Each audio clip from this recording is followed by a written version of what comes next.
salat syuruk, seperti pahala haji dan umroh dengan sempurna.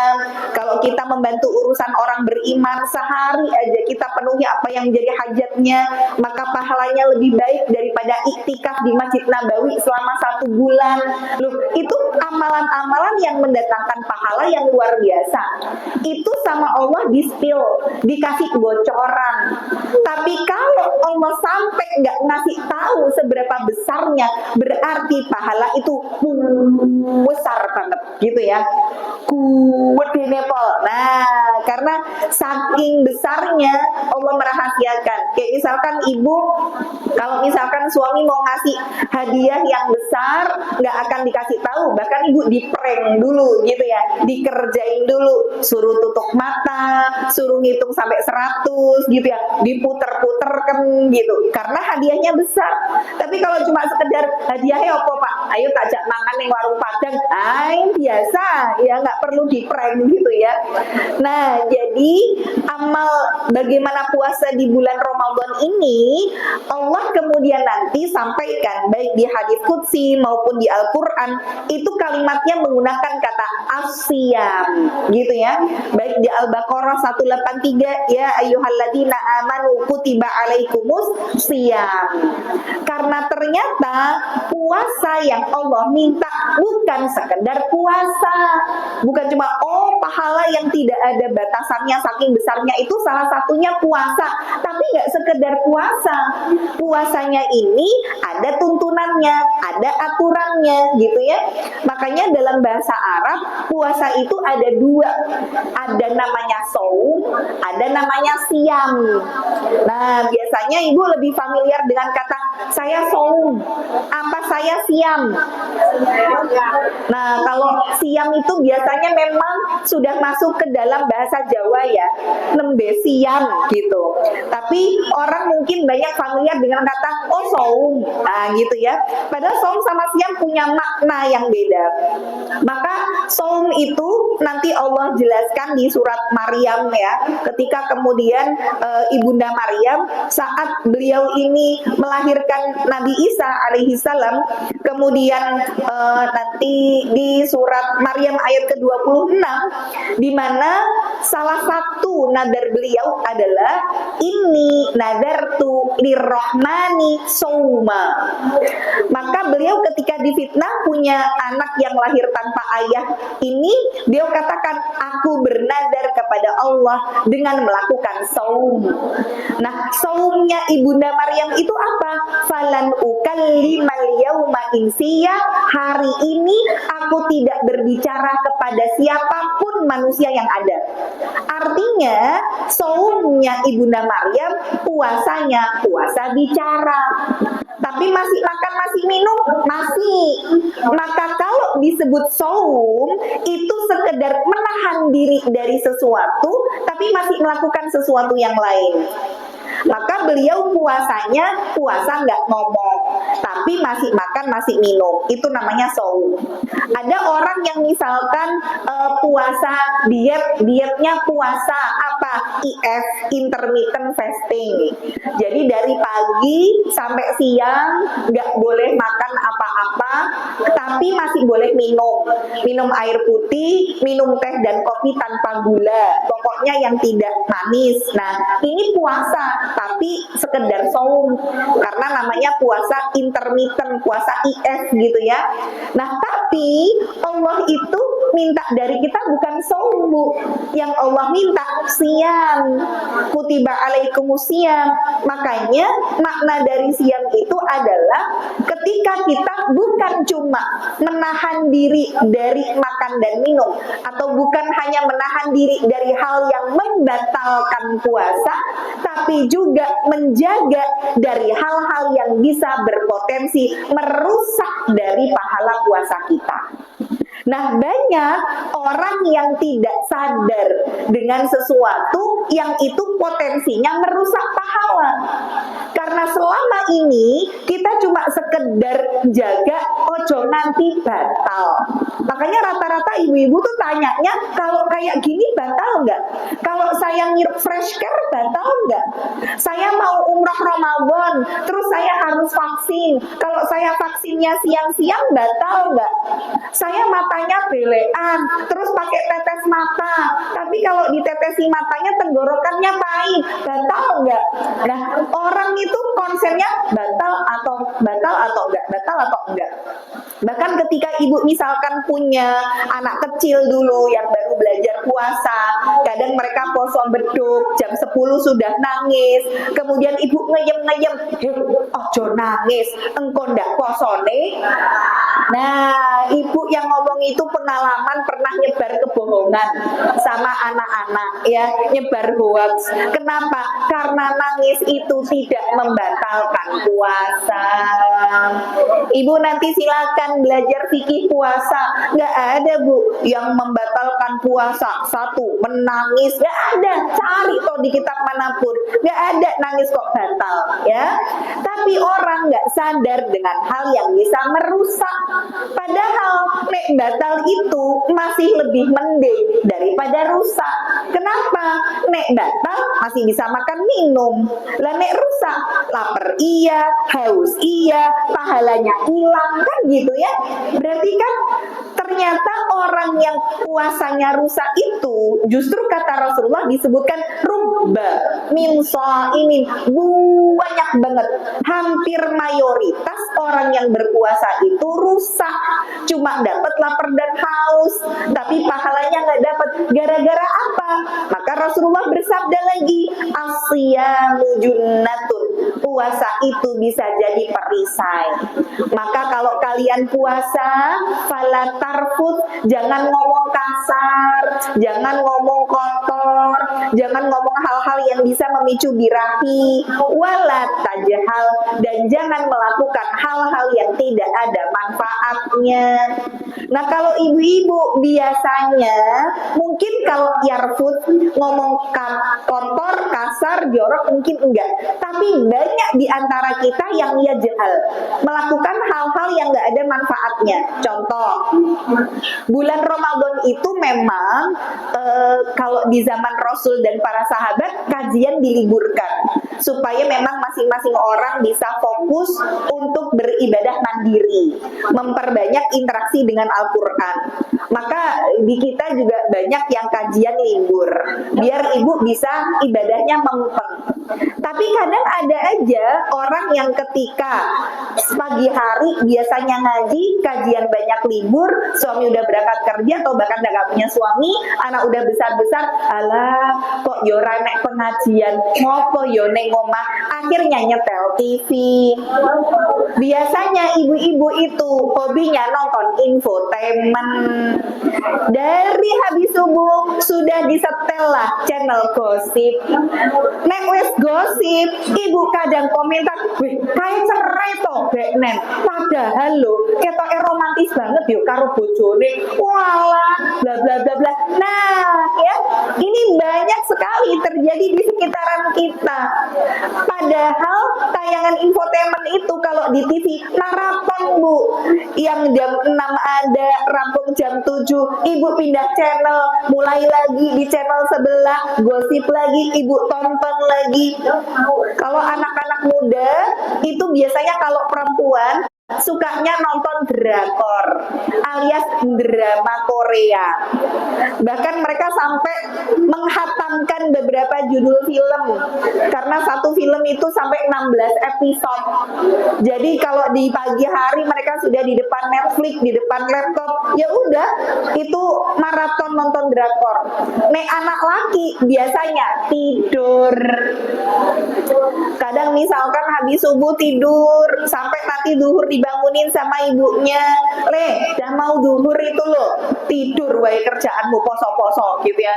Nanti bangun menjelang duhur, mandi, sholat, habis sholat tidur lagi sampai asar dibangunin gitu lagi. Nanti habis asar nggak tidur, jalan-jalan, ngabuburit, nongkrong, menghabiskan waktu buat nanti bukanya biar nggak kerasa.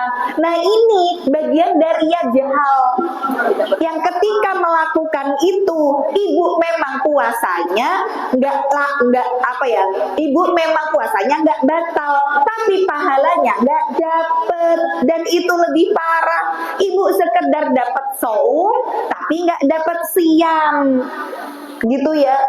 Dan kadang orang tuh ketika misalkan tadi anak muda tidur terus, kadang ditegur, ya Allah lah puasa kok ya tidur terus kerjaanmu. Nanti anak muda sekarang tuh nek dikasih tahu dalil jawab yo ndak apa-apa toma, wong naumu shaim ibadah, tidurnya orang puasa itu ibadah. Maaf ya Bu, naumu shaim ibadah itu bukan hadis. Bahkan cari di hadis riwayat yang palsu aja ndak ada. Itu hadisun la aslan lah, hadis yang tidak ada asalnya. Jadi nggak tahu itu awal mulanya orang ngomongnya dari siapa sampai muncul kalimat tidurnya orang puasa ibadah. Maka jangan sampai setiap tahun kita mengulang kecelakaan yang sama. Apalagi ibu-ibu yang pintar bikin roti, biasanya orderan kue keringnya lagi banyak-banyaknya, akhirnya iktikaf tapi di dapur, dari habis subuh sudah di depan open, ngadon aja ya. Kalau enggak yang pinter jahit, akhirnya ya iktikafnya di depan mesin jahit, godul basor nunduk terus karena egrek gitu ya. Nah kita khawatir kita justru jadi orang yang didoakan tapi kecelakaan. Karena Rasulullah ketika naik ke mimbar, tiba-tiba beliau mengucapkan amin, amin, amin. Para sahabat yang saat itu tidak melihat ada siapa-siapa, kok Rasul tiba-tiba mengucap amin 3 kali, bertanya, amma aminta ya Rasulullah, yang kau aminkan itu apa wahai Rasul? Maka Rasul mengatakan, baru saja Jibril datang kepadaku, dia berdoa dan aku mengaminkan yang jadi doanya. Padahal biasanya yang doa itu Rasul, yang mengaminkan Jibril. Sekarang kebalik, berarti ini sesuatu yang tidak biasa. Maka ternyata yang didoakan oleh Jibril itu apa? 3-tiganya kecelakaan. Dan Rasul bilang amin gitu ya. Maka yang pertama yang didoain sama Jibril, rohima'an furojul, celakalah buat seseorang yang ketika di dunia masih punya orang tua yang sudah tua renta, tapi bisa-bisanya nggak masuk surga karenanya. Kenapa kok kebangetan dia didoakan kecelakaan? Karena ibaratnya gini, orang tua kita itu sarana birrul walidain yang paling gampang. Karena pintu surga yang letaknya paling indah itu yang di tengah, lewat jalur birrul walidain. Sekarang pintu surganya di depan mata. Lah kok bisa-bisanya nggak masuk surga? Itu kan bangetan tuh buat anak yang masih punya orang tua ya. Makanya ketika Jibril mendoakan kecelakaan, Rasul bilang amin. Yang kedua, yang didoakan kecelakaan siapa? Orang yang ketika disebut nama Rasulullah Sallallahu Alaihi Wasallam tapi tidak ikut bersolawat ke atasnya. Jadi sepelit-pelitnya orang itu yang nggak mau bersolawat. Makanya orang Arab itu mau semarah apapun, bu lagi nesu-nesu gitu ya, maka ketika jadi sambil marah-marah, dia tetap sholawat karena nggak mau didoain celaka sama Jibril ya. Ini yang kedua. Nah yang ketiga, rohima'an furajul liman adraka Ramadan falam yughfar lahu, orang yang dikasih kesempatan buat ketemu sama bulan Ramadan tapi bisa-bisanya nggak diampuni dosanya setelah selesai Ramadan. Kenapa kok begitu? Yuk bangetan lah. Ibaratnya Ramadan itu Allah bukakan 30 hari non-stop, 24 jam full. Surganya pintunya semua dibuka. neraka pintunya semua ditutup, bahkan setannya dibelenggu. Kata para ulama, maksudnya setan dibelenggu itu apa? Setannya males godain manusia. Makanya kalau ada orang yang bulan puasa kok masih maksiat, terus dia nyalahin setan, katanya setan dibelenggu, kok aku masih kepengen maksiat. Itu kalau boleh saya bilang, itu bukan setan yang godain kamu yang godain setan. Karena setan aja udah males bu godain kita, tapi ada orang maksiat ibaratnya kita bilang setan godain aku dong, kan begitu. Nah, jadi setan pun nanti akan membela diri di hadapan Allah. Ketika manusia akhirnya terjerumus ke dalam kemaksiatan dan mereka menyalahkan setan, setan bilang, jangan salahkan aku, tapi salahkan hawa nafsu kalian yang terlalu besar. Jadi jihad kita terbesar itu sebenarnya bukan melawan setan, melawan hawa nafsu, melawan keinginan yang ada dalam diri kita. Makanya bulan Ramadan itu benar-benar momentum yang kenapa disebut Ramadan, dari kata Ramadan, yarmadu. Jadi kalau bahasa Arab itu biasanya diambil dari kata yang semakna. Misalkan gini, mar'atun itu artinya wanita. Summiyatil mar'ah bil mir'ah, summiyatil mar'ah bil mar'ah di annaha kal mir'ah. Wanita itu disebut mar'ah karena dia kayak mir'ah. Mir'ah itu artinya kaca. Nah, cermin gitu ya. Cermin itu gampang pecah. Maka kalau dianya pecah, mau disusun ya bisa, tapi nggak bisa nyapu lagi. Itulah wanita gitu ya. Begitu juga malun itu artinya harta. Kenapa disebut mal? Dari kata mala yamilu artinya condong. Harta itu disebut mal karena kalau orang sudah punya harta, banyak yang condong sama dunia. Kenapa disebut dunia? Dari kata dani artinya hina, sesuatu yang rendah, yang diremehkan sama Allah gitu ya. Maka Ramadan pertama dari kata Ramadan, yarmadu artinya adalah membakar. Lianna yarmadu sayyiati bil hasanat. Karena di Ramadan itu keburukan-keburukan atau kebaikan membakar keburukan-keburukan. Ini yang pertama. Yang kedua, disebut Ramadan itu dari kata Ramadan artinya adalah terik panas yang sangat dahsyat. Makanya Bu, biasanya kalau Sya'ban gini sering mendung gitu ya, mungkin sering turun hujan. Nek Ramadan itu rata-rata panasnya pol. Ngentang-ngentang panasnya itu Bu. Bahkan ketika di Sya'ban ini misalkan, ya mati Bu. Tes. Nggak ada lagi. Ini nggak bisa. Coba aja. Tapi nggak bisa. Tes. Kayaknya itu baterainya samanya, tapi itu sudah tak kos terus tuh dari tadi. oh. Gimana? Saya nggak pakai mic, mungkin yang di luar nggak denger ya. Kalau yang di dalam insya Allah suara saya sampai lah. Ya. Nah, nggak apa-apa ya Bu. Ya ini qadarullah ya. Lebih tenang aja biar semuanya kedengaran. Jadi yang kedua disebut Ramadan yarmadu itu adalah panas terik yang sangat dahsyat. Makanya kadang kita kalau di bulan Sya'ban puasa bisa cuma dengan sahur seteguk air saja, aktivitas sehari-hari yang namanya buka maghrib itu kita masih kuat lah. Tapi nek Ramadan, ya Allah, ibu sudah sahur kenyang, bahkan ketika kemudian adzan berkumandang itu ibu udah mic-nya udah tong gitu ya. Ibu lari masih nyari dispenser, jegleke jangan sampai telat minum gitu ya. Itu aja Bu, kadang di jam 12 siang tuh kita itu ngelihat es teh yang sudah berembun gelasnya. Tes. Ya, alhamdulillah. Nah, jadi kadang kita jam 12 siang gitu ngelihat es teh yang sudah berembun gelasnya, rasanya ya Allah, segere gitu ya. Itu padahal kita sudah sahur kenyang. Kalau Ramadan memang ujiannya seperti itu ya. Karena tadi disebut Ramadan ya dari kata Ramadan yarmudu.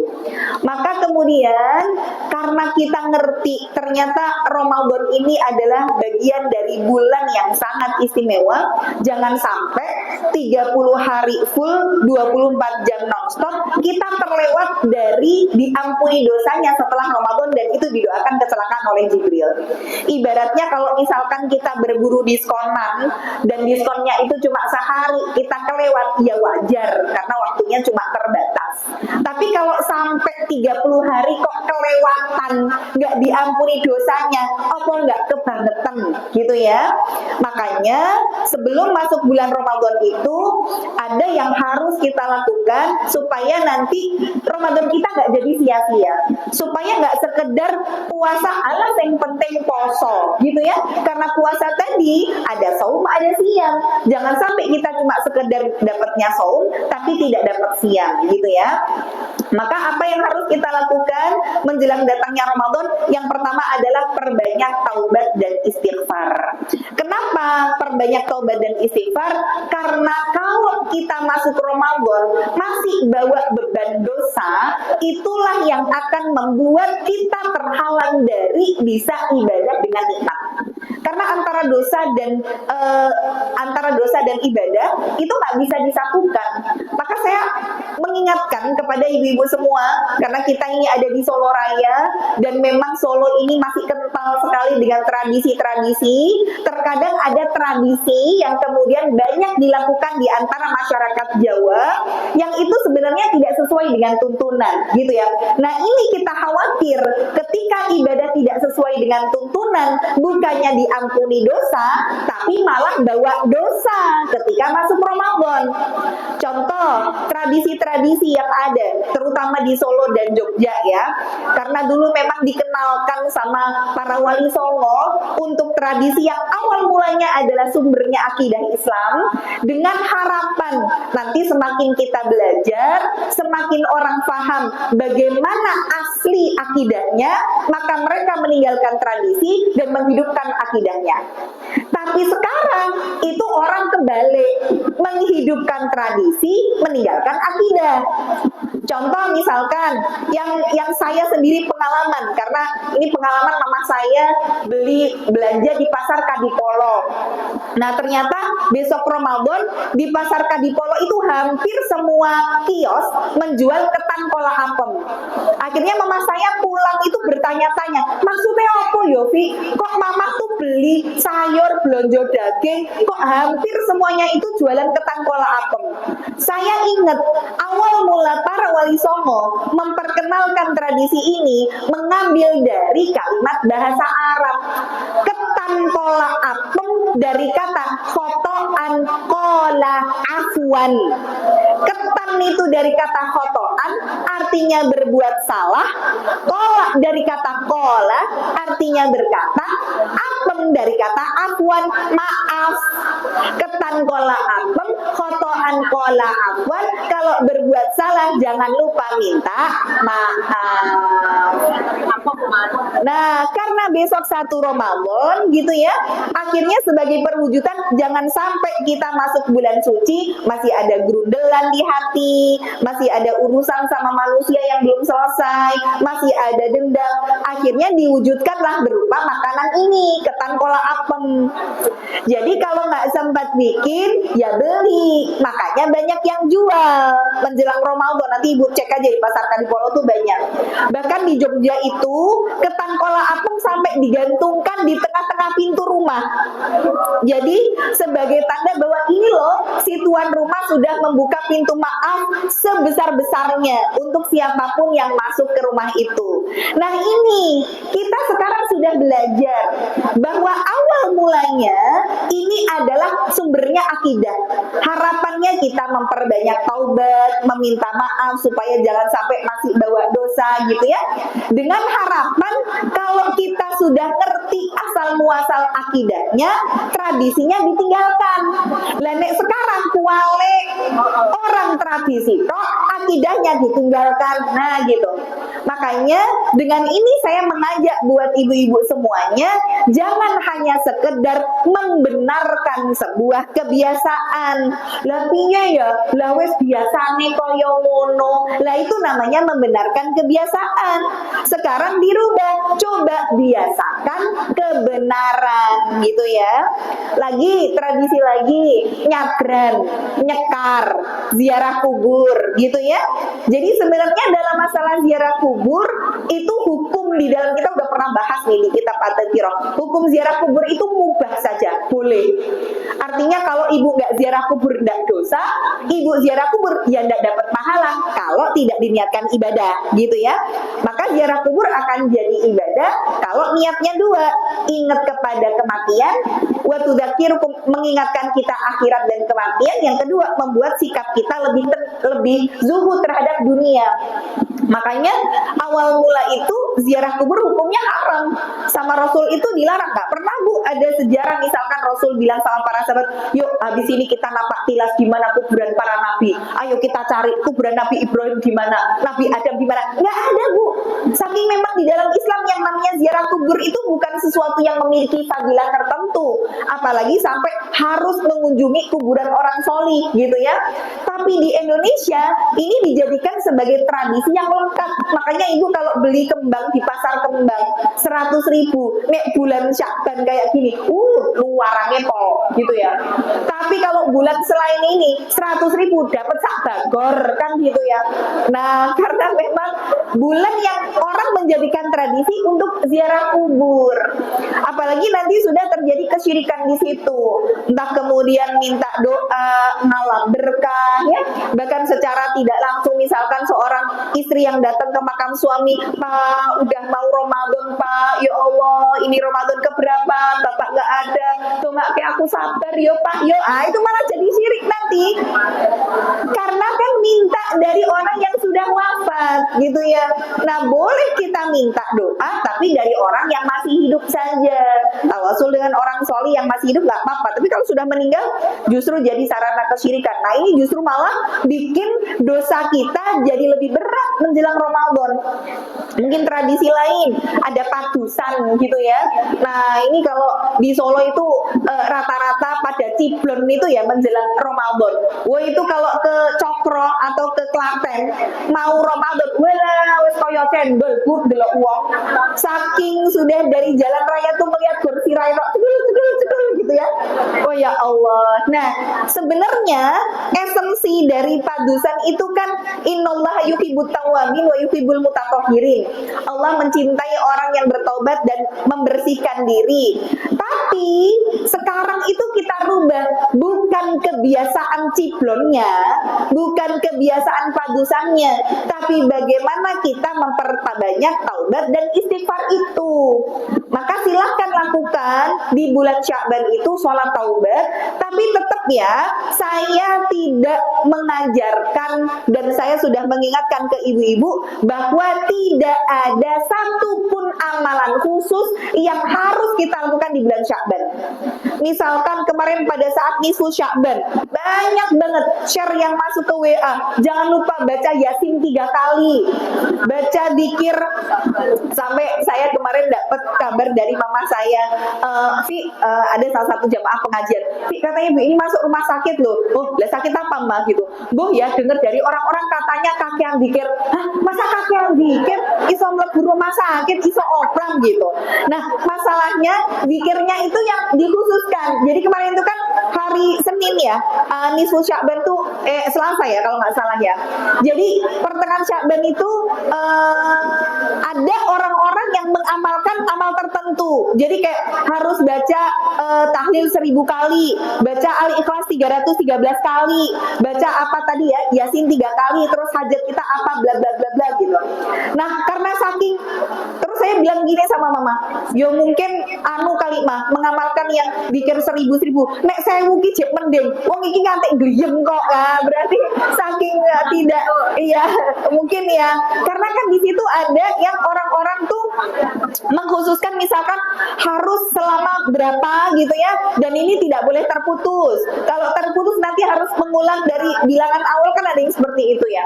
Nah saya ingatkan kepada ibu-ibu semua bahwa semua amalan khusus yang dilakukan di bulan Sya'ban derajat hadisnya adalah palsu, sehingga ibu nggak boleh kalau mengkhususkan. Lah kalau puasa nisfu Sya'ban gimana? sebenarnya bukan nisfu Sya'bannya kita puasa, tapi memang ada puasa Ayyamul Bid gitu ya.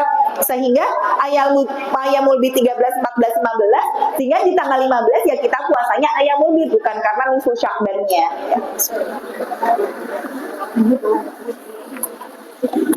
Begitu juga zikir. Zikir Ibu, silakan aja berzikir tanpa dikhususkan dengan hitungan-hitungan tertentu.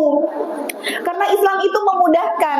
Berarti kalau yang menyulitkan itu bukan datang dari Islam, bukan tuntunan syariat itu seperti itu. Kok baca harus sekian ribu, harus begini, harus begitu gitu ya. Nggak pernah ada satupun dalil dari Rasulullah Rasul melakukan. Hanya ada Rasulullah beristighfar sehari lebih dari 70 kali. Artinya 70 itu memang digunakan oleh orang Arab sebagai sesuatu yang sifatnya banyak. Jadi bukan yang benar-benar 70, bukan gitu. Saking banyaknya sampai tidak terhitung. Tapi bukan berarti harus dengan hitungan 1000, sekian ratus. Kalau terjeda harus baleni dan lain sebagainya ya. Nah, jadi harapan saya adalah ketika ibu-ibu memasuki bulan Ramadan, perbanyak tobat dan istighfar, coba cek dulu kualitas keimanan kita, jangan sampai masih tercampur antara keimanan dengan kesyirikan atau kemunafikan. Karena kalau ini masih kita bawa dosa nih masuk Ramadan, itu yang membuat kita jadi terhalang untuk bisa melakukan ibadah. Padahal Rasulullah bersabda, "Man harrama ala khairiha harrama kulliha."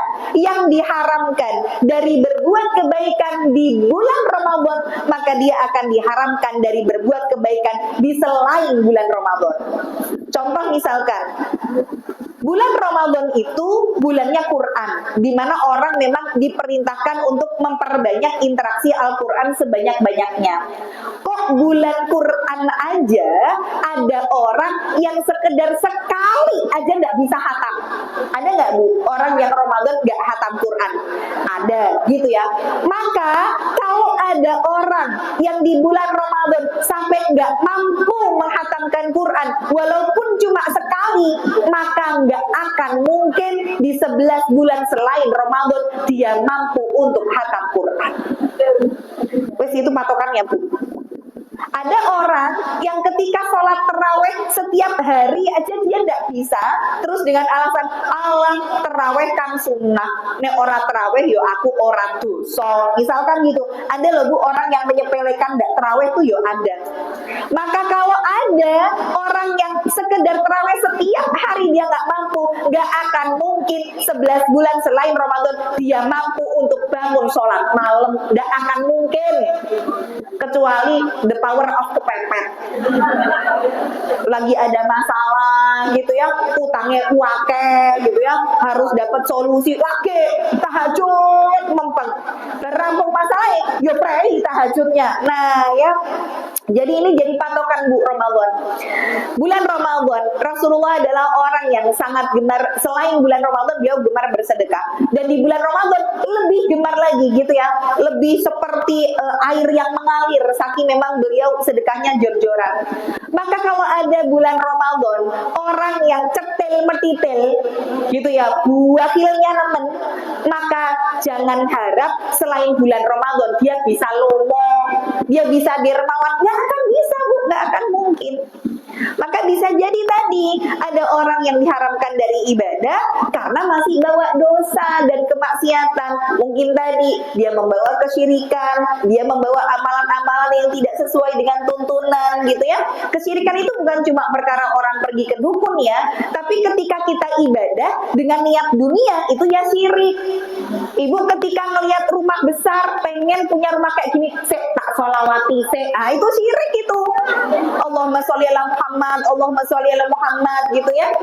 Ibu ketika punya anak yang anaknya ini mau tes CPNS, terus aku tak dino iki poso, dan anakku ketompo, nah itu syirik itu. Karena ibu meniatkan puasanya hanya sekedar untuk dunia. Padahal syirik itu ketika kita menduakan Allah. Allah pengennya kalau kita ibadah, ya niatnya buat Allah toh. Lah kok niat kita buat dunia? Berarti kan kita selingkuh dari Allah kalau begitu. Maka dosa-dosa ini nih yang belum kita taubati, ini yang membuat kita terhalang tadi dari beribadah di bulan Ramadan. Ya Allah, ngopo ya aku ki ndek mau ndelok infotainment iso jingleng mripate. misalkan. Tapi begitu baca Quran, lah baru dapat 1 halaman kok ya Allah ngantuk rame-rame. Bahkan ketika lagi ngaji so, gitu ya, bisa yang benar-benar sampai ketiduran. Ada nggak Bu yang gitu? Oh ada loh ya.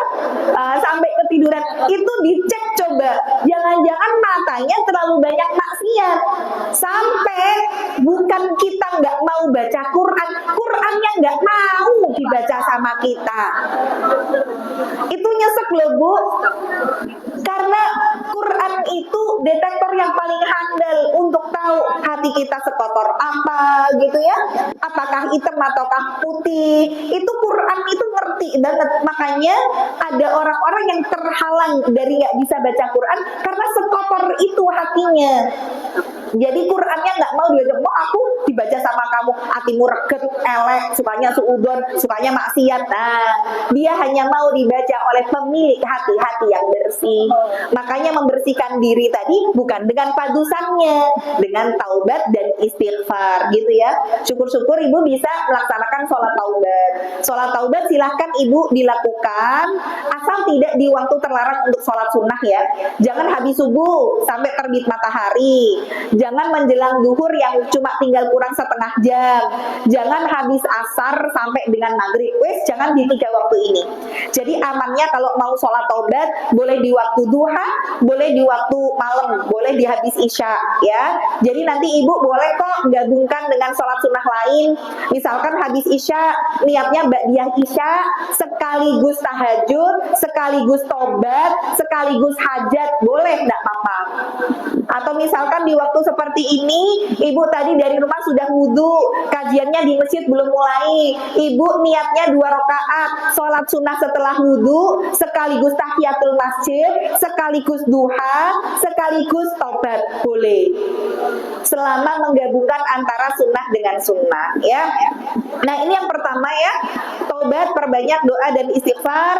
Kemudian yang kedua adalah berdoa supaya kita disampaikan di bulan Ramadan. Karena Rasulullah bersabda, kita itu kalau kemudian niat saja, orang yang misalkan mau tidur, kemudian dia berniat untuk bangun di malam harinya, ternyata Allah tidak sampaikan, matanya ketiduran nih sampai dengan pagi, maka Rasulullah sampaikan, kutibat lahu sholatuhu fi lailihi, maka akan ditetapkan pahala sholat malam untuknya meskipun dia ini tidak bangun untuk melaksanakan sholat.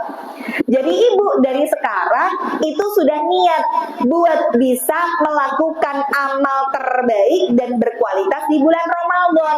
Salah satunya niatnya itu dengan banyak doa, supaya kalau nanti ternyata Allah tidak izinkan kita ketemu Ramadan, Allah sudah berikan pahala sesuai dengan yang kita niatkan gitu ya.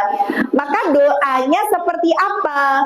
Boleh Ibu dengan doa Allahumma barik lana fi Rajab wa Sya'ban wa balighna Ramadan.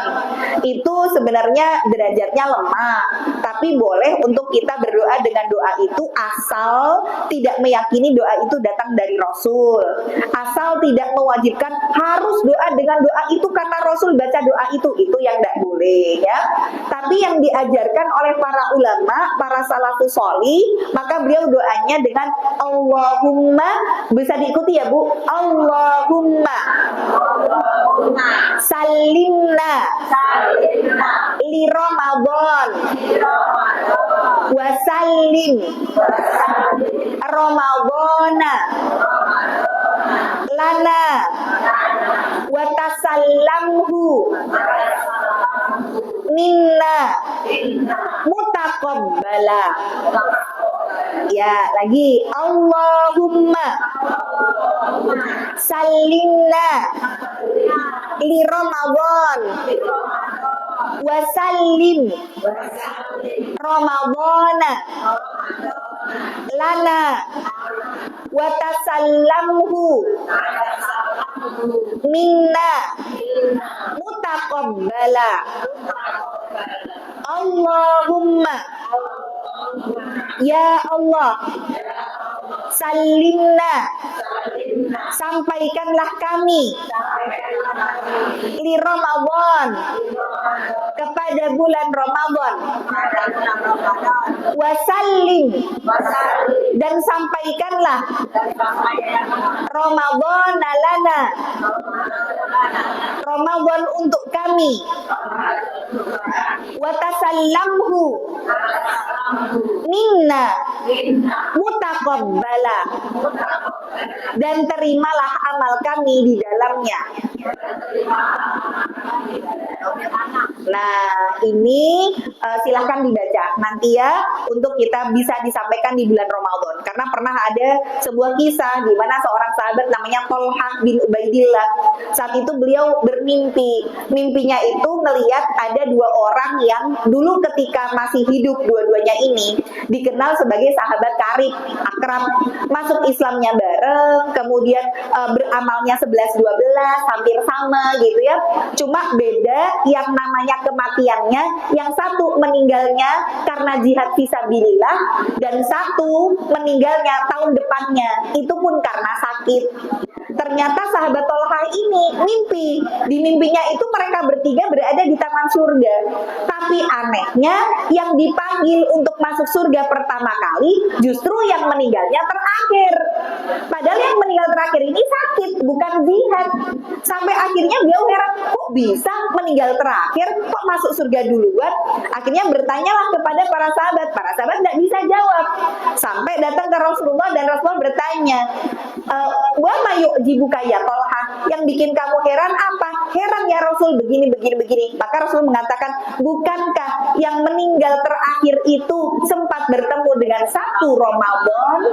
Maka ternyata satu kali Ramadan kita kalau berkualitas itu berpotensi membuat dosa-dosa kita diampuni, amal kita dilipat gandakan, bahkan ibu bisa masuk surga lebih dulu daripada orang-orang yang meninggal jauh sebelum kita, yang mereka melakukan amal yang luar biasa.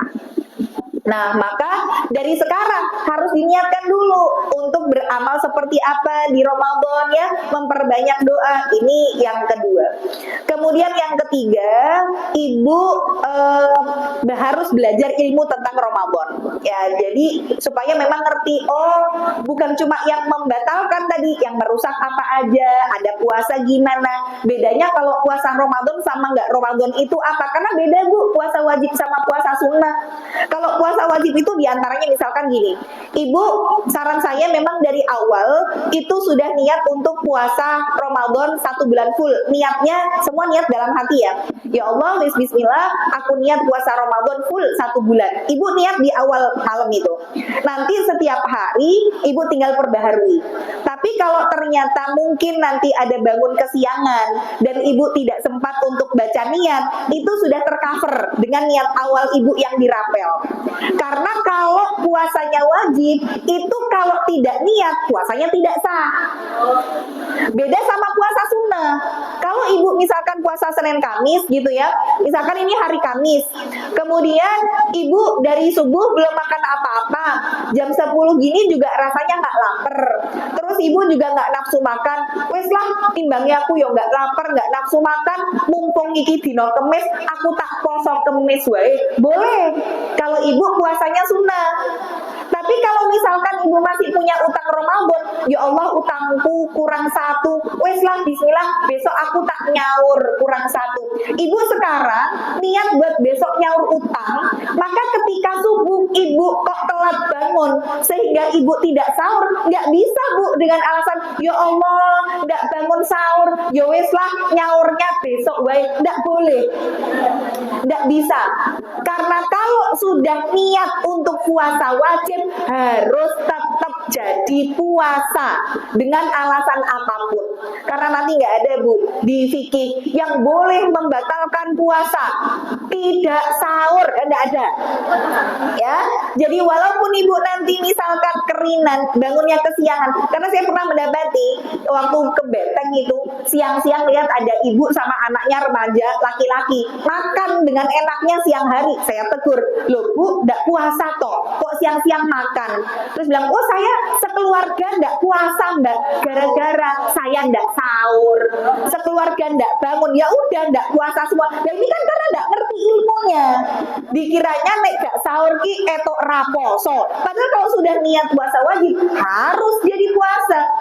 Bahkan misalkan ibu tadi tidak di Ramadan tapi niatnya nyaur utang, wes ora sahur gitu ya. Ternyata kondangan sisan, wes nyumbang, ya Allah, noleh aku mana puasa, kondangan, mosok yo nggak makan. Maka ketika ibu di situ membatalkan, hukumnya dosa. Sampai di titik aku ini kalau nggak minum aku pingsan. Nah sampai di titik itu ibu baru boleh membatalkan. Beda sama puasa sunnah. Misalkan ibu puasa sunnah sudah sahur kenyang, jam 10-an ini misalkan kajian. Nanti pulang kajian karena ternyata ada temen yang baru pertama, maksudnya udah lama gak ketemu. Kowe ngaji kene to? Ayo bariki, ayo budek sambal goreng yo ning kono yo. Misalkan ning tenda biru yo. Wah lah aku poso Poso apa? Poso sunnah. Balas sunnah ya lho. Mbok wis ra apa-apa dibatalke. Wong yo wis entuk pahalane. Nyeneng-nyenengke aku lah. Idep-idep nglegake misalkan ya. Maka ibu ketika niat puasa sunnah sudah sahur kenyang, ternyata diajak teman mau ditraktir, ibu batalin, boleh. Bahkan ibu bisa dapat double pahala. Satu pahala puasa sunnah tetap dapat, dua pahala nyenangkan teman, nyenangkan orang. Tapi jangan tiap kali puasa sunnah ibu bertamu ya. Ini nyenangkan tuan rumah ya, jangan begitu terus ya. Nah, ini nanti di antara perbedaannya ya, nanti banyak hal lah dalam hal seperti itu. Makanya bekali ilmu dulu tentang Ramadan, tentang fikih puasa. Oh sunahnya kalau doa buka puasa yang diajarkan Rasul apa? Bukan Allahumma lakasumtu wa bika amantu ya. Dari dulu itu terus, sekarang sudah paham. Oh nanti diapalin ya. Dhahabal dhama'u wa batallatil uruqu wa tabatal ajru insyaallah. Terus ini kalimatnya telah hilang dahaga, telah basah kerongkongan. Berarti dibacanya sebelum minum apa sesudah minum ya? Belajar lagi. Oh, ternyata begini. Kalau orang mengambil pendapat secara letterlek, secara baku, telah hilang dahaga, yo berarti minum baru baca doa gitu ya. Berarti doa buka puasa jadi apa dong? Bismillah gitu ya. Bismillah, minum baru dhahabal dhama'u. Ini pendapat pertama. Tapi saya mengambil pendapat kedua. Ketika kita iqomah, gitu kan, qad qamatis shalah, telah didirikan sholat. Kira-kira sholat dulu, pak komat dulu. Komat dulu, baru sholat.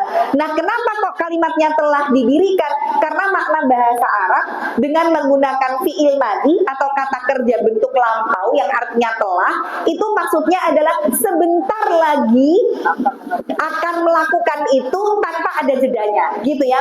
Telah didirikan sholat, sebentar lagi sholat didirikan. Kapan? Nggak lama kok, iqomah rampung, kita langsung sholat. Maka doa buka puasa tadi, kalau saya tetap dibaca sebelum minum. Walaupun artinya telah hilang dahaga, tapi bentar lagi dahaganya hilang. Bentar lagi kerongkongannya basah. Kapan? Nggak lama. Habis baca doa, langsung, gitu ya. Nah, jadi silahkan aja nanti ibu mau baca sebelum atau sesudah. Yang salah itu yang nggak baca doa. Wes gitu aja ya. Nggak usah dipermasalahkan. Oh, gimana kapan ya? Jadi dirubah doa yang biasa Allahumma lakasum itu menjadi doa yang memang sesuai dengan tuntunan. Nah, ini harus dipelajari di bekal ilmu tentang Ramadan ya. Oh, sunahnya itu kalau buka pakai kurma basah, rutop. Kalau sahur itu sunahnya kurma kering, tamer. Nah, nggak ada, ya wes yang penting kurma, bukan yang penting gorengan. Nah, kan itu jadi sunah juga ya. Maka Rasulullah itu bersabda, berbukalah dengan kurma, bukan berbukalah dengan yang manis ya, itu iklan. Berbukalah dengan yang manis, akhirnya ya cola, ya sirup, ya es teh. Karena tagline-nya berbuka dengan yang manis, maaf banget itu bukan hadis, itu iklan sirup ya.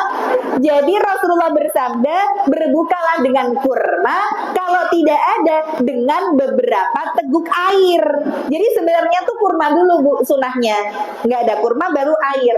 Nah kita nih kadang kebalik, sudahnya es, yang pertama kali diambil bukan kurma, mendoan, gorengan gitu ya.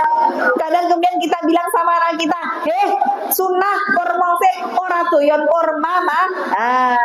Jadi kita harus sampaikan yang namanya sunnah itu bukan perkara kamu suka nggak suka, doyan nggak doyan, tapi kamu nggak mau, suka nggak suka, ambil. Ini ada keberkahannya. Sunnah tuh begitu ya.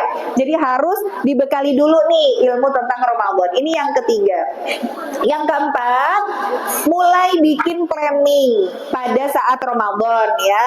Nah ini sebenarnya materinya khusus sebenarnya kalau bikin planning Ramadan 1 jam lagi. Cuman saya kasih bocoran aja supaya nanti ibu bisa memaksimalkan ya. Jadi bikin planning, gimana caranya bikin planning? Ibu bagi sehari, Rasulullah itu membagi ibadahnya menjadi 3 bagian. 1 ibadah malam, 2 ibadah yang namanya waktu sahar. Sahar ini nanti dari ketiga waktu, dia yang paling berkualitas, paling prime time. Dia hanya sekedar 20 sampai 30 menit menjelang adzan subuh. Saya sarankan tolong ibu di setengah jam sebelum adzan subuh jangan kotori waktu ini dengan nonton TV.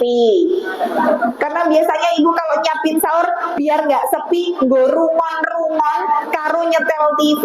Kalau nggak sambil buka HP, ini mengotori dari waktu sahar. Di mana waktu sahar itu Allah turun sampai langit dunia. Allah melihat siapapun yang minta Allah kabulkan, yang mohon ampun Allah ampuni. Dah, perbanyak istighfar di waktu itu. Nanti 3 adalah waktu siang. Waktu siang itu nanti dari habis subuh sampai dengan ba'da maghrib. Oke, yang kita maksimalkan di malam hari apa? Sholat yang disebut dengan sholat tarawih itu, atau sholat malam. Sholat malam itu sebenarnya 2 kalimat yang berbeda antara qiyamul lail sama tahajud. Bedanya di tata cara aja. Kalau qiyamul lail, sholat malam yang tidak didahului tidur. Habis isya ibu langsung sholat malam namanya qiyamul lail.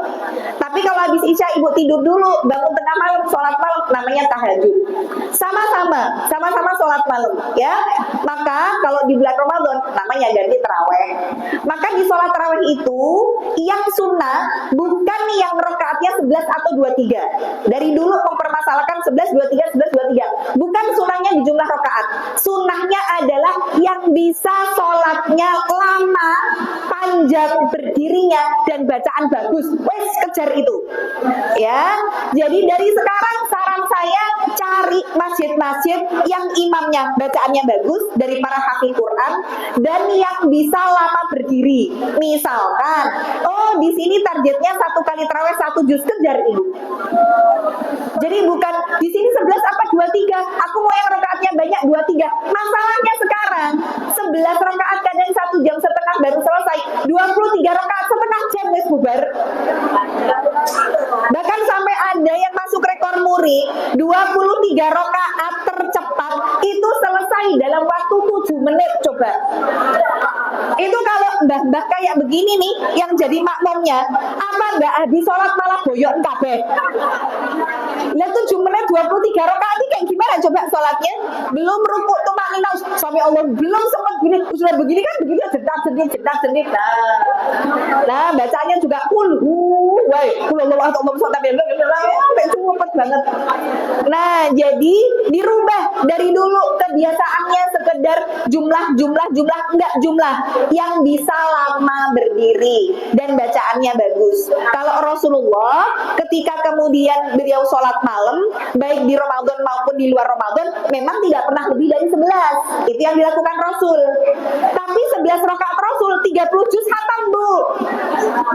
Maka para sahabat yang sudah sepuh ketika Rasulullah meninggal, maka Umar bin Khattab akhirnya membagi 30 juz jadi 23 rakaat.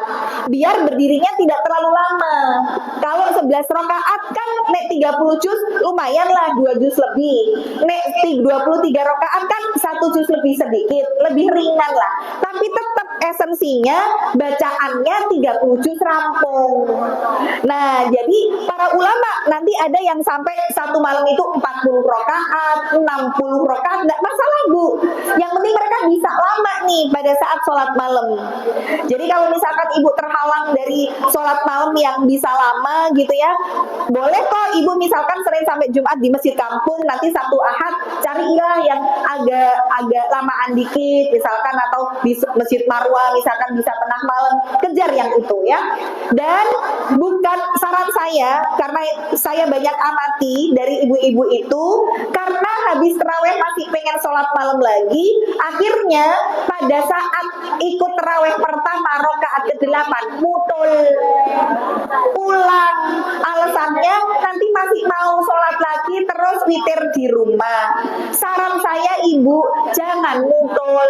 Kenapa? Karena Rasul bersabda, barang siapa yang sholat bersama dengan imam sampai selesai, maka pahala dituliskan untuknya seperti sholat semalam suntuk. Tapi syaratnya ngantek rampung. Nek ibu mutul, nggak jadi dapet sholat semalam suntuk ya. Nah jadi ikuti sampai selesai witir. Nanti kalau mau sholat malam lagi silakan tidak witir lagi, karena la witroni filailah, nggak ada 2 witir dalam 1 malam. Tinggal yang genep aja. Kalau misalkan ibu tengah malam mau ikut terawih lagi yang di sana 11 rakaat, gimana? Ikut aja nggak apa-apa. Bukan berarti di rakaat ke-8 terus ibu berhenti. Nanti ketika imamnya di rakaat ke-11 itu witir 3 tahiyat akhir, ibu nanti pada saat imamnya salam nambah lagi 1 rakaat jadi 4. Berarti total nanti ibu 23 gitu ya. Tapi tetap dua-duanya ikut sampai selesai. Nah, sholat tarawih ini kenapa Bu? 2 tempat boleh, nggak apa-apa. Yang penting witirnya jangan 2 kali. Makanya tadi di witir yang kedua ibu tambah 1 rakaat jadi 4, jadi genap gitu ya, bukan witir. Nah kemudian sholat tarawih ini syaratnya ibu harus laksanakan sholat isya dulu. Berarti kalau ibu belum sholat isya nggak boleh sholat tarawih.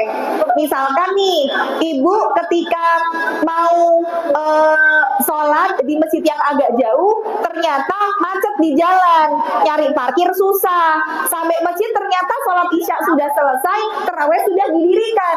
Nah ibu langsung ikut sholat tarawih nggak boleh, karena ibu belum sholat isya. Jadi gimana? Sholat isya dulu, boleh sendirian, tapi saran saya ikut aja jamaahan sama imam. Imamnya niat sholat tarawih, ibu niatnya sholat isya. Boleh, boleh, karena antara imam dan makmum tidak harus sama niat. Maka ketika jumlah rakaatnya beda, yang penting jumlah rakaatnya makmum lebih banyak dari jumlah rakaat imam.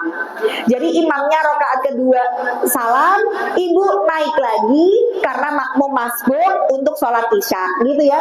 Baru setelahnya ikut sholat tarawih. Oke, ini pertama, nggak boleh kalau belum sholat isya. Yang kedua, nggak boleh kalau belum masuk waktu isya walaupun sudah sholat isya.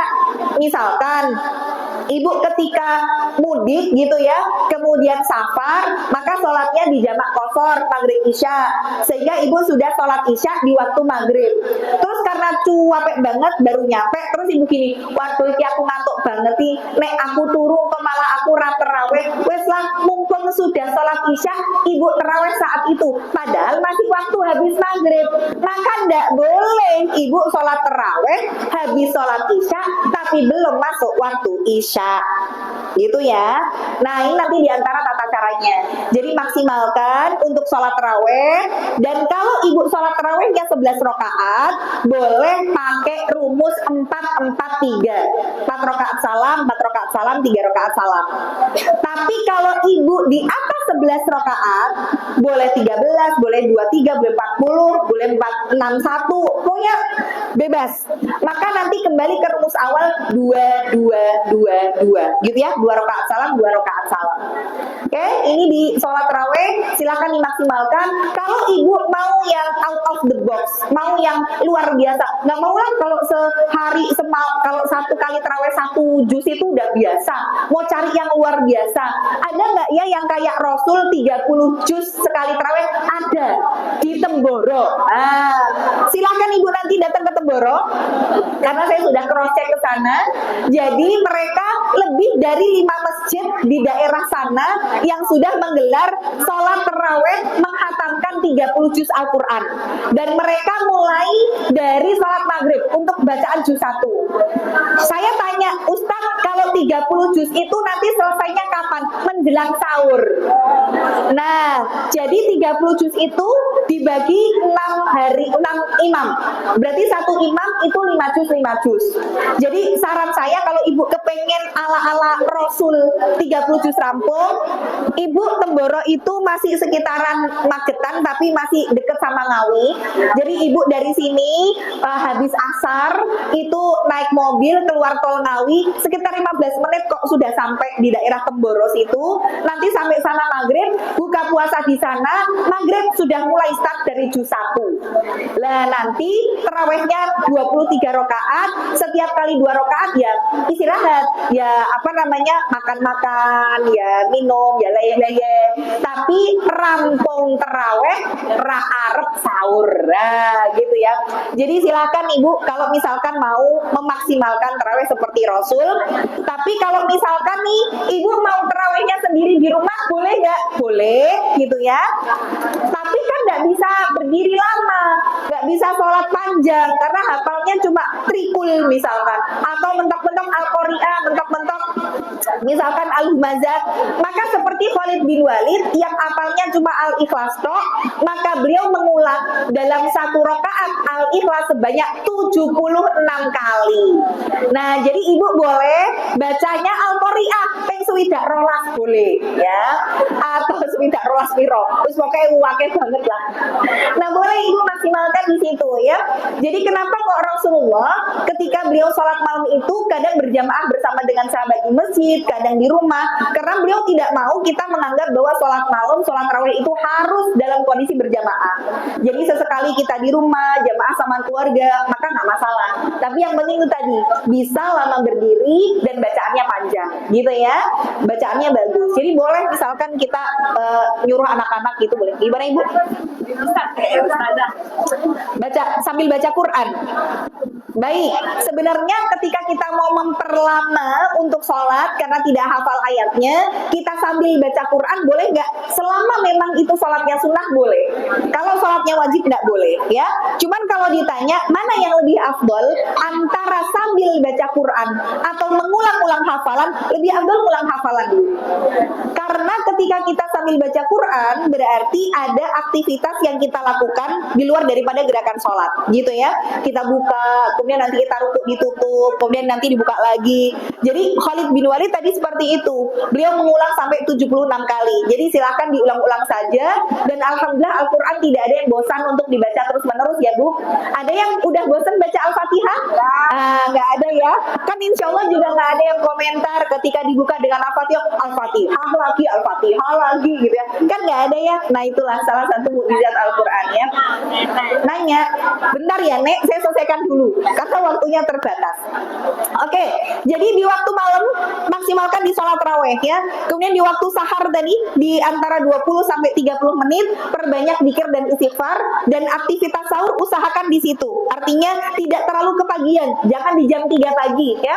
Jadi kalau misalkan kita puasa adzan subuh 4.20, berarti ibu start tuh di 4 kurang 10, itu nanti dibagi 2 waktu aja.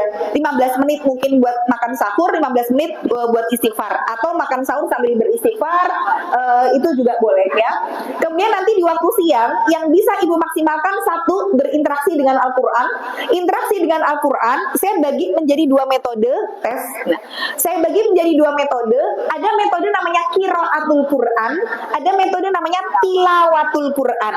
Qiraatul Quran ibu sekedar baca saja tapi nggak paham artinya, ibu nggak bisa tadabbur maknanya, nggak bisa mengamalkan isinya, maka satu huruf yang kita baca di qiraatul Quran dilipat gandakan 10 kebaikan. Maka di qiraatul Quran saran saya ibu harus punya target mau khatam berapa kali. Dan saran saya lagi ibu pakai Al-Quran yang full Arab, gitu ya. Yang kedua, metode tilawah ini minimal satu huruf yang kita baca adalah 700 kali lipat. Ya, kalau tadi 10, ini 700 kali lipat. Maka Maka 700 kali lipat ini tergantung nanti Allah juga akan melipat gandakan sesuai dengan apa yang Allah kehendaki. Misalkan ibu mampu baca sama artinya, baca sama arti. Ibu bisa untuk belajar tafsirnya, belajar plus tafsir. Ibu bisa tadabbur maknanya, ibu bisa ngamalkan isinya, naik kasta terus. Maka saran saya minim banget untuk tilawatul Quran, sediakan Al-Quran yang plus terjemahan. Nggak usah banyak-banyak, misalkan sehari 10 ayat, nggak apa-apa. Tapi kalau yang qiraah misalkan satu hari 2 juz, misalkan gitu ya. Jadi dibedakan Qurannya. Saran saya lagi, kalau ibu kadang baca Quran nggak paham artinya, cari nanti Al-Quran namanya Tafsir Al-Muyassar. Warnanya hijau. Cari di mana? Di toko buku Arafah ada. Kenapa saya rekomendasi Quran ini? Ini gabungan antara Ruki sama Ishkarima untuk menyusun Quran yang terjemahannya sudah mengandung tafsir secara ringkas. Jadi ibu ketika baca terjemahan nggak bingung, tapi baca tafsir nggak kebanyakan gitu ya. Jadi ini sudah multi gitu lah ya, sudah plus tafsir, cuman ringkas. Nah namanya Al-Muyassar. Penyusunnya nanti Ustadz Hawin Murtado yang punya Al-Qawam, karena percetakannya penerbitnya Al-Qawam. Jadi nanti silakan dicari, ini bisa untuk metode tilawah ya. Di siang hari satu, perbanyak interaksi dengan Al-Quran. Yang kedua, ibu mulai bekerja beramal secara cerdas dengan kasih iftar untuk orang-orang solih. Kenapa orang solih? Karena Rasulullah bersabda, barang siapa yang memberi buka puasa orang puasa, maka baginya pahala puasa orang tersebut tanpa orang tersebut kehilangan pahala puasanya. Kenapa saya sarankan penghafal Quran atau orang solih? Orang solih penghafal Quran bisa jadi satu hari 10 juz baca Quran itu biasa. Bahkan sehari 30 juz menghatamkan itu mereka normal bu. Kita empot-empotan gitu ya. Mereka sudah biasa. Maka kalau kemudian ibu ngasih iftar mereka, maka satu hari amalan yang mereka lakukan dari baca Quran, dari zikir, dari sholat, dari ngaji, mereka nggak pegang HP bu, anak-anak pesantren itu, sehingga benar-benar Ramadan itu ya full ibadah. Maka pahala itulah yang akan ditransfer kepada ibu tanpa mereka kehilangan pahala puasanya. Bukan berarti saya nggak ngebolehin ibu bersedekah iftar buat orang-orang yang di jalanan. Tapi kalau kita mau bekerja cerdas, kira-kira yang di jalanan pada puasa apa enggak? Kan gitu ya. Kita kasih buka puasa sama mereka langsung dimakan. Bahkan misalkan orang-orang yang di jalanan kadang ngomongnya itu omongan pasar, omongan kebun binatang, itu kan justru malah pahalanya nggak ada. Pahalanya rusak. Kita memang tetap dapat pahala, tapi pahala sedekah. Tapi kalau kita mau cerdas, kita cari orang-orang solih untuk kita kasih iftar. Nanti tanya aja ke pondok pesantren Tahfidzul Quran, di sini kebutuhan iftar santri berapa Ustaz? Oh sehari satu orang 20.000. Ibu hitung-hitungan. Oh 20.000 satu orang. Berarti kalau aku mau ketambahan 1 tahun puasa 30 hari, berarti 20.000 kali 30, 600.000. Ibu mau dapat pahala berkualitas 1 tahun, berarti dengan 6 juta. Ibu punya uang 60 juta, berarti 100 tahun pahala puasa berkualitas ibu dapatkan tanpa mereka kehilangan pahala puasanya.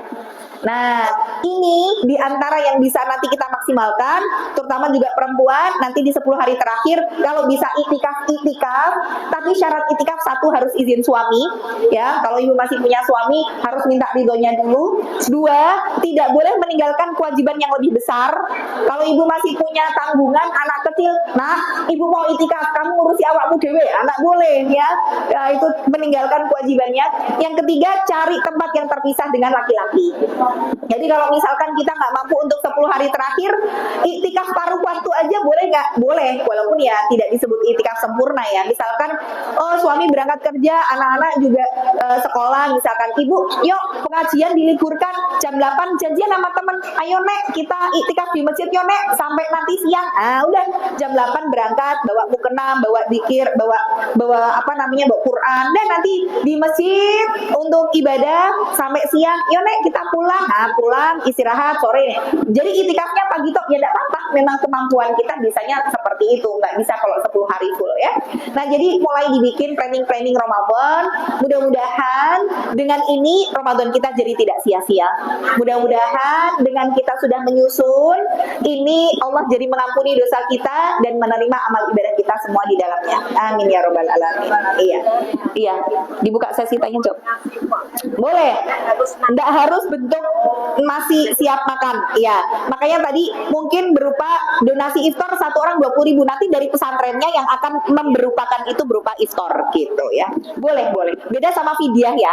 Kalau fidyah memang memberi makan, bukan berupa uang gitu. Iya, Bu. Dalam puasa kan masih ada yang Iya. misalkan itu lebih bagus mana kita fokus untuk memperbanyak bacaan Al-Quran dalam atau di masjid daripada kita datang ke kajian. Kalau di zaman para sahabat memang kajian diliburkan supaya orang fokus untuk ibadah mandiri memperbanyak bacaan Quran. Tapi kalau kita bukan termasuk yang nek dewe iso ngaji malah ngantuk, wes mending ngaji nek saya.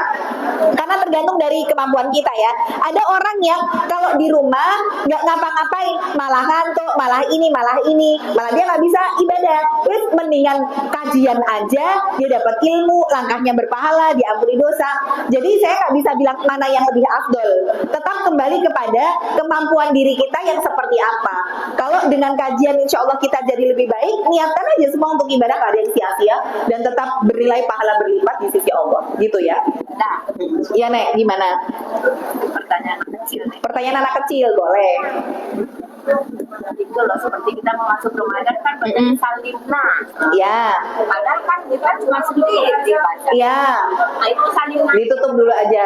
Baik, kalau doakan tadi salimna kami itu sebenarnya bukan cuma untuk sesuatu yang banyak, tapi untuk penghormatan juga bisa. Misalkan kayak Allah, nahnu, kami. Padahal Allah juga cuma satu, tapi menggunakan kata kami. Jadi boleh aja mau pakai kata ganti kami atau aku boleh ya. Salimni, salimna. Ya, nanti kalau ada yang mau tanya mungkin di luar dari sesi ya, karena sudah hampir duhur. Semoga bisa untuk bermanfaat dan bekal untuk ibu semuanya ya. Barakallahu fikum. Wassalamualaikum warahmatullahi wabarakatuh.